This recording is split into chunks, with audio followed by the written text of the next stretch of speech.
All right, welcome back to the final theory lesson of level 5. I know some of this material has been a little bit technical, but trust me, it's going to help you out a ton as you move through the next few sections and all of the upcoming levels in the method. In this lesson, we're going to quickly talk about switching between different time signatures. So far, you've played in 2/4, 3/4, 4/4, 6/8, and 12/8. At this point, you may have already tried playing along to a song that incorporates more than one time signature. So how do you actually switch between them? This is a really important skill to learn because oftentimes you'll see a single bar of 3/4 or 2/4 in a song used as a turnaround or a transition into a new section. Let's start with the first example that alternates between 4/4 and 3/4. Now, there's really nothing new here. You've played in both of these time signatures before. Let's set the click to 100 BPM and work through this first one. Here we go.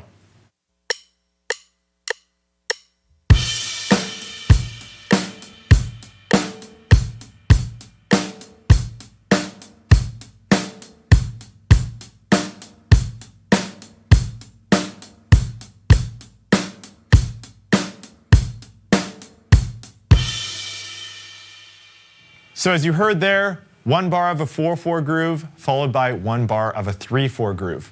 Now the quarter note is staying the same all the way through. 1, 2, 3, 4, 1, 2, 3, 1, and back to the beginning. So number 2, here we're just alternating between a bar of 4/4 and a bar of 2/4.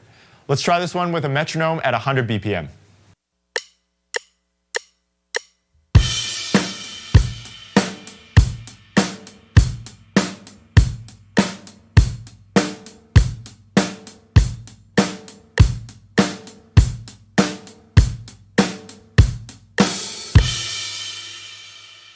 So there, one bar of 4/4, 1, 2, 3, 4, 1, 2, 1, 2, 3, 4, 1, 2, and back. Again, you could also think of this as a bar of 6/4 if you wanted to combine that all together.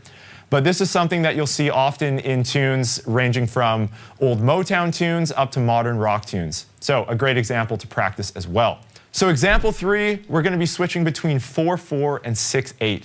Now, this one sometimes students often get confused with because they think that their right hand needs to change tempo or something like that. But in this example, our right hand is going to play steady eighth notes all the way through. 1 and 2 and 3 and 4 and 1, 2, 3, 4, 5, 6. 1 and 2 and 3 and 4 and 1, 2, 3, 4, 5, 6. So for this one, we're going to set the metronome to 150 BPM. We're going to be outlining all the eighth notes with the click so you can seamlessly transition from that bar of 4/4 to the bar of 6/8. Let's give it a go.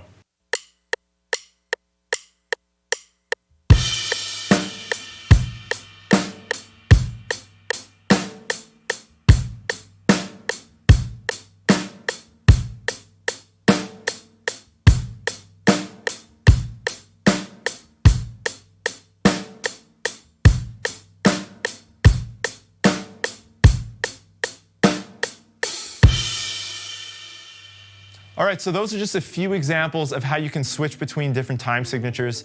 This is something you're going to hear all the time in different rock tunes, just as turnarounds or transition sections. And if you're into prog rock, bands like Rush or Dream Theater, you're going to see these all the time in different songs by those bands. So, as you just heard in all of those examples, the eighth notes stayed the same throughout the entirety of each one. The only thing that changed were the amount of beats in each bar and the pulse. So your assignment for this lesson is to work through all of the examples I went through here, as well as all the additional ones that are included below.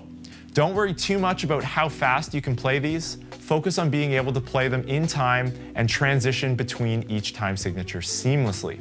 Count out each one before you play it so you know exactly how the time signature and the pulse change is going to sound and feel. Once you've completed your assignment, you can move on to the next section where John Wooten is going to be teaching you some new rudiments. Have fun.